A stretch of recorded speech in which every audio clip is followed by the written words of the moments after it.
I You was gotta like, watch oh, this damn. video about posting I'm going to content. have to stop posting. I'm going to have to stop being on social media as much. Because this is not me saying anything brand new. There's think pieces, there is science behind this. But it's like social media has just become like playing the slots at this point. You keep going, you keep playing consistently by posting and posting and posting and posting and posting, and you hope and pray to God that one of them will hit at some point. You just, please God, let one hit. And when it does, epic high. Oh my God, 1 million people saw this video, crazy. They wanted me to make a song because of this TikTok I made, great. 8 to 10 by Calm Down Ace on Spotify, boom. You're like, I'm only going up from here. Except for you don't.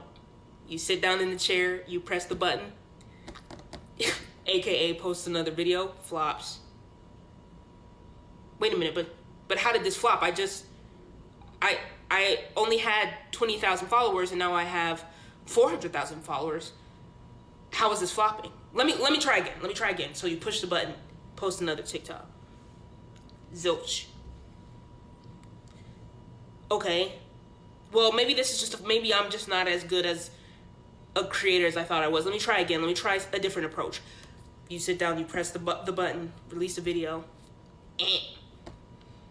And then you start thinking, well, what is wrong with me, right? And in the same way that gamblers are like, well, let me just push it again. Well, if I push it again, I'll hit a jackpot. If I push it again, maybe I'll get the You're like, if I post again, maybe I'll get on the FYP. If I, not understanding that, wait a minute, this whole system is built up to ensure that you fail. They are trying to keep you on the app. They're trying to keep you addicted.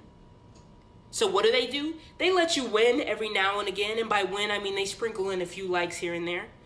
But at the end of the day, it doesn't matter how good a handful of videos have done. If TikTok actively decides to be like, nah, I'm going to stop posting you on the FYP. Nah, I'm not even really going to post you in the Friends tab. Then what's the point? Because in your head, you're like, well, I did all the work. I amassed 500,000 followers. But TikTok can actively be like, nah, not going to show them. For example, the last video I posted has literally in the low hundreds of likes. There are 500,000, 500,000 people following me. What do you mean the view count is that low? What do you mean the likes are that low? What do you mean by that? So why am I still actively participating in this?